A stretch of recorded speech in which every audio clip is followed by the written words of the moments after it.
Ce n'était pas le T-Rex, ce n'était pas le Giganotosaurus. C'était un prédateur si étrange, si hybride, si différent de tout ce que nous connaissons que pendant des décennies, les scientifiques ont refusé de croire ce qu'ils voyaient. Imaginez une créature longue de 15 mètres, pesant jusqu'à 7 tonnes, avec une voile dorsale immense dressée comme une couronne royale. Une bête qui ne chassait pas sur terre comme les autres théropodes, mais qui glissait dans les rivières, plongeait sous les eaux troubles et déchirait des poissons géants avec des mâchoires faites pour ne jamais lâcher prise. Le plus grand prédateur terrestre ayant jamais existé. Son nom, Spinosaurus. Aujourd'hui, nous réveillons le titan que même le Tyrannosaurus rex n'aurait jamais osé défier sur son propre territoire. L'histoire du Spinosaurus commence et se termine presque dans les flammes. En 1912, un paléontologue allemand, Ernst Stromer, découvre dans le désert égyptien des ossements qui vont changer notre compréhension des dinosaures. Des vertèbres gigantesques, des côtes massives et surtout ces étranges épines dorsales, certaines mesurant jusqu'à 1,8 m de long, dressées comme les piquets d'une tente démesurée. Stromer comprend immédiatement qu'il tient quelque chose d'extraordinaire. Il décrit l'animal, le baptise Spinosaurus aegyptiacus, le spinosaure d'Égypte, et expose les fossiles au musée de Munich. Puis vient 1944. Les bombardements alliés de la Seconde Guerre mondiale pulvérisent le musée. Les fossiles originaux, ces témoins uniques, disparaissent dans un nuage de poussière et de feu. Pendant près de 70 ans, le Spinosaurus n'existe plus que dans des dessins, des notes, des mesures griffonnées à la hâte. Un fantôme scientifique. Certains chercheurs doutent même de son existence réelle. Mais en 2014, tout change. Une équipe dirigée par Nizar Ibrahim découvre au Maroc un nouveau squelette presque complet. Et ce qu'il trouve bouleverse tout ce que nous pensions savoir sur les grands prédateurs. Le Spinosaurus n'était pas un simple carnivore terrestre, c'était un monstre amphibie. Le premier dinosaure vraiment aquatique jamais identifié. Une créature qui réécrit les règles. Parlons taille. Le Spinosaurus adulte atteignait entre 14 et 15 mètres de long, peut-être même 16 pour les plus grands spécimens. C'est plus long qu'un T-Rex, plus long qu'un gigantosaure, plus long que presque tout ce qui a marché sur Terre. En masse, les estimations varient, mais les calculs les plus récents le placent entre 6 et 7 tonnes, parfois plus. L'équivalent de 3 ou 4 grosses voitures empilées. Mais attention, ce n'est pas juste un gros dinosaure. Laissez-moi vous expliquer pourquoi tout chez lui défie la logique des théropodes classiques. Commençons par cette voile.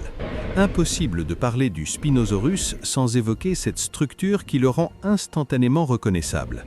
Sur son dos, des épines neurales s'élèvent depuis les vertèbres, atteignant parfois 2 mètres de hauteur.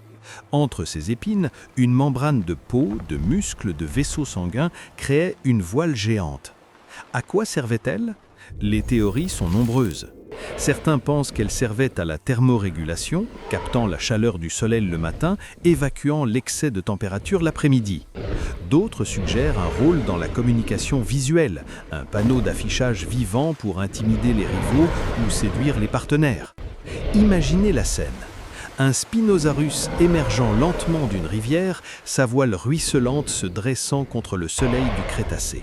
L'image parve d'elle-même, mais c'est le crâne qui raconte la vraie histoire.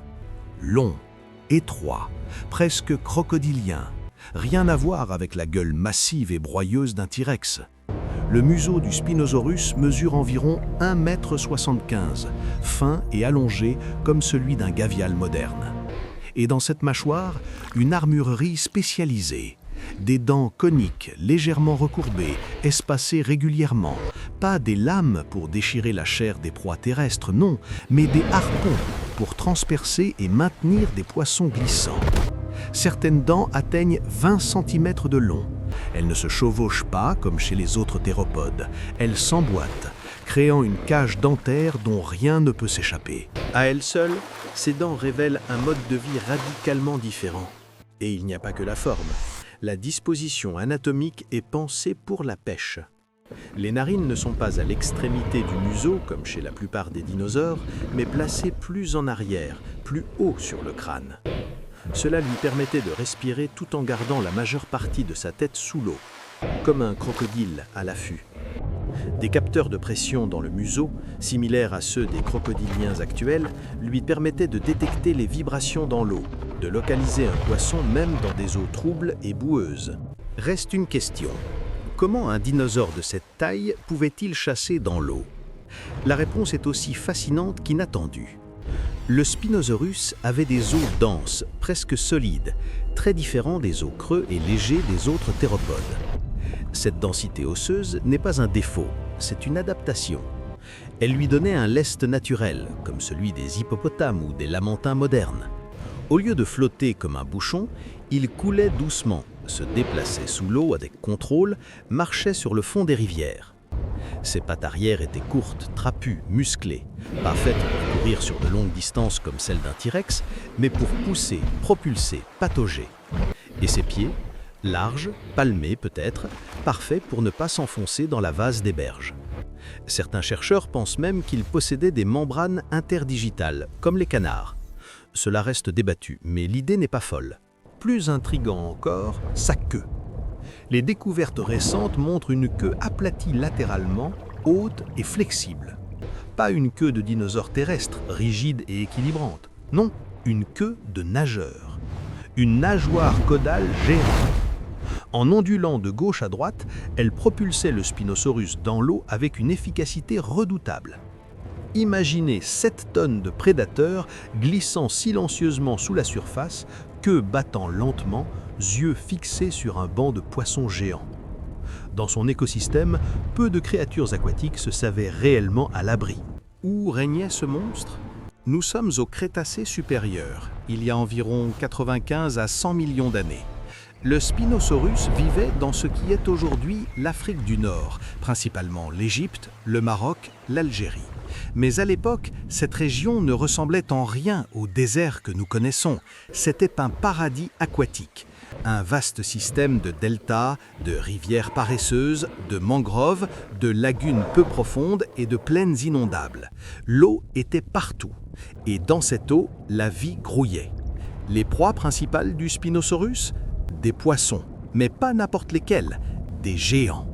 Onchopristis, un poisson-scie préhistorique mesurant jusqu'à 8 mètres de long, avec un rostre denté aussi dangereux qu'un sabre.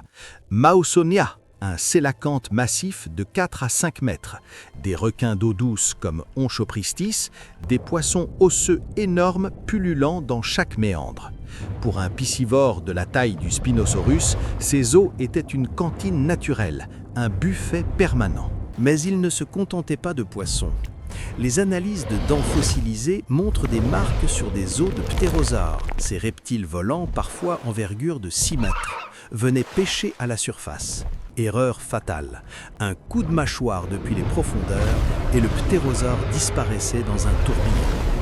Le Spinosaurus chassait aussi probablement des jeunes dinosaures venus boire, des tortues, peut-être même de petits crocodiliens, bien que ces derniers fussent eux-mêmes des prédateurs redoutables. Car le Spinosaurus n'était pas seul au sommet. Dans ces rivières, d'autres monstres patrouillaient. Sarcosuchus, un crocodilien préhistorique de 12 mètres et 8 tonnes, une gueule capable de broyer un dinosaure adulte. Carcharodontosaurus, un théropode terrestre massif de 13 mètres, dents en forme de requin qui rôdait sur les berges. Barysaurus, un autre carnivore puissant. Et bien sûr, des troupeaux de sauropodes gigantesques comme Paralitan, des herbivores de 30 mètres qui traversaient les plaines inondables. Un véritable Far West préhistorique. Imaginez le décor. Brume matinale sur les deltas, silhouettes massives émergeant des eaux, cris perçants des ptérosaures, éclaboussures soudaines quand un géant surgit sous un banc de poissons. Un monde où chaque zone était contestée, où chaque ressource avait ses gardiens. Mais alors, comment vivait vraiment le Spinosaurus? Était-il totalement aquatique ou passait-il du temps sur Terre? La réponse semble être les deux. C'était une créature de transition, un hybride parfait entre deux royaumes. Sur Terre, il était maladroit. Ses jambes courtes, son centre de gravité décalé par la voile, son poids énorme le rendait lent, vulnérable face aux théropodes terrestres purs comme le Carcharodontosaurus. Un combat direct avec un tel rival sur terrain sec aurait été risqué. Mais dans l'eau, tout changeait. Le Spinosaurus devenait le maître absolu. Ses adaptations aquatiques lui donnaient un avantage écrasant.